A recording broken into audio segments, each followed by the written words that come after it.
आज देश में उस हस्ती का जन्मदिवस है जिन्होंने देश के लिए क्या कुछ नहीं किया, और आखिर कौन ही होगा जिसे उनके बारे में नहीं पता होगा। देश की अर्थव्यवस्था पर भी भारी फैसला लिया और बड़ा मुकाम भी हासिल किया। नमस्कार, मैं प्रिया बंसल और आप देख रहे हैं हमारा सेगमेंट खास दिन। आइए वीडियो पर वापस लौटते हैं। देश के पूर्व प्रधानमंत्री रहे सरदार मनमोहन सिंह को कौन नहीं जानता। उस समय विपक्ष उन पर खूब तंज कसता था, लेकिन वह भारत के एक ऐसे प्रधानमंत्री रहे हैं जिन्होंने देश को कई तरह की आर्थिक मुसीबतों से उभारा है। वो महान अर्थशास्त्री भी हैं। आज पूर्व पीएम मनमोहन सिंह का जन्मदिवस है। इस अवसर पर कांग्रेस कार्यकर्ताओं द्वारा देश भर में उनका जन्मदिन धूमधाम से मनाया जा रहा है। आज उनके जन्मदिन के अवसर पर हम आपको कुछ ऐसी महत्वपूर्ण बात बताएंगे जिन्हें शायद ही आप जानते हो। वही पूर्व प्रधानमंत्री मनमोहन सिंह आज 91 साल के हो गए हैं। उन्हें देश में आर्थिक सुधारों को सूत्रपात करने वाला अर्थशास्त्री भी कहा जाता है।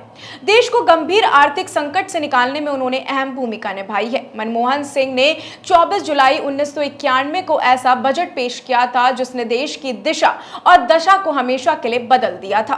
केंद्रीय वित्त मंत्री के पद के लिए तत्कालीन प्रधानमंत्री नरसिम्हा राव की पहली पसंद अर्थशास्त्री आईजी पटेल थे, लेकिन उन्होंने व्यक्तिगत कारणों से राव की पेशकश को अस्वीकार कर दिया। इसके बाद राव को मनमोहन सिंह का नाम सुझाया गया, जो आरबीआई के गवर्नर, योजना आयोग के प्रमुख और मुख्य आर्थिक सलाहकार रह चुके थे। देश में आर्थिक सुधारों का श्रेय तत्कालीन प्रधानमंत्री नरसिम्हा राव और वित्त मंत्री डॉक्टर मनमोहन सिंह की जोड़ी को दिया जाता है।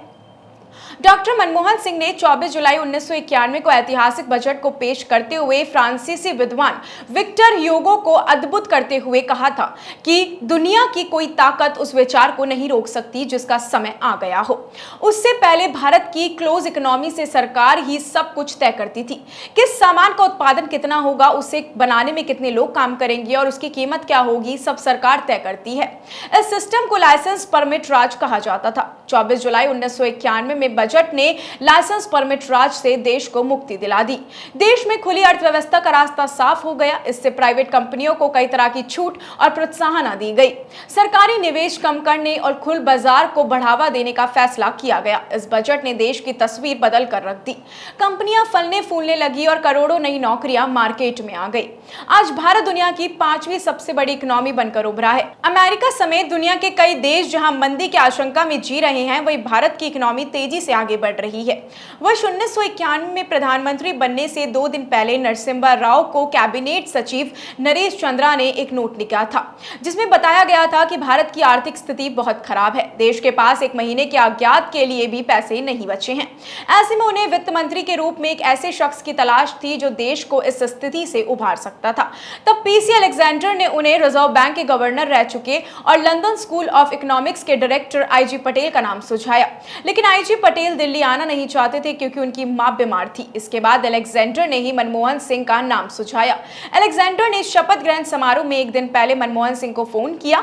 वो कुछ ही घंटे पहले विदेश से लौटे थे और उस समय सो रहे थे। जब मनमोहन सिंह को इस प्रस्ताव के बारे में बताया गया तो उन्होंने इस पर विश्वास नहीं किया। उनका कहना था कि अधिकारी इस तरह की बातें करते रहते हैं। अगले दिन शपथ ग्रहण समारोह से 3 घंटे पहले मनमोहन सिंह के पास यूजीसी के ऑफिस से नरसिम्हा राव का फोन आया। उन्होंने कहा कि मैं आपको अपना वित्त मंत्री बनाना चाहता हूं। शपथ ग्रहण समारोह में पहले नरसिम्हा राव ने मनमोहन सिंह से कहा था कि अगर हम सफल हुए तो इसका श्रेय हम दोनों को ही मिलेगा, लेकिन असफलता का ठिकरा आपके सिर पर फूटेगा। सन 1991 के ऐतिहासिक बजट से 2 हफ्ते पहले जब मनमोहन सिंह बजट का मसौदा लेकर नरसिम्हा राव के पास गए तो उन्होंने उसे सिरे से खारिज कर दिया। उन्होंने कहा कि इसके लिए आपको फाइनेंस मिनिस्टर नहीं बनाया गया है। मनमोहन सिंह ने अपने बजट भाषण में जवाहरलाल नेहरू, इंदिरा गांधी और राजीव गांधी का कई बार नाम लिया, लेकिन उनकी आर्थिक नीतियों को एक झटके में पलट दिया। मनमोहन सिंह एक अर्थशास्त्री हैं। उन्होंने भारत के प्रधानमंत्री के रूप में 2 कार्यकालों तक अपनी सेवाएं दी हैं। उनके पहले केवल जवाहरलाल नेहरू ही थे जो 2 बार लगातार पीएम रहे। उनके बाद अब नरेंद्र मोदी हैं। ऑक्सफोर्ड यूनिवर्सिटी सिंह से अर्थशास्त्र में डायरेक्टरेट का साथ अपनी युद्धवास्ता और साथ में संयुक्त राष्ट्र के लिए काम किया है। बाद में भारत देश के आर्थिक शासन में कई महत्वपूर्ण पदों पर कार्य किया। उन्हें 1991 में देश की अर्थव्यवस्था को फिर से विकसित करने के लिए संरचनात्मक सुधारों की रूपरेखा तैयार करके देश की पूर्ण आर्थिक संकट के कगार से बचाने का श्रेय दिया गया था। वित्त मंत्री के रूप में उन्हें नेतृत्व में संकट सफलतापूर्वक टल गया और भारत विश्व बाजार में सबसे तेजी से बढ़ती अर्थव्यवस्था बनने की राह पर आगे बढ़ता गया।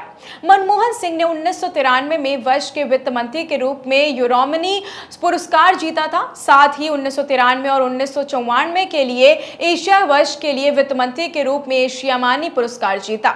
उनका जन्म 26 सितंबर 1932 गांव गाहा, पश्चिम पंजाब में हुआ था। उन्होंने सिविल सेवा, अर्थशास्त्री, राजनीतिक और सामाजिक कार्यकर्ता, शिक्षक और शिक्षाविद से रूप में कार्य किया।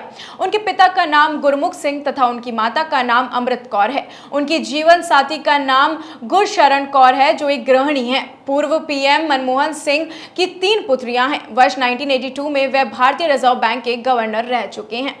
ऐसी और भी तमाम अपडेट्स और नॉलेजेबल वीडियोस के लिए आप बने रहिए हमारे सेगमेंट खास दिन के साथ, ओनली ऑन द चौक। धन्यवाद।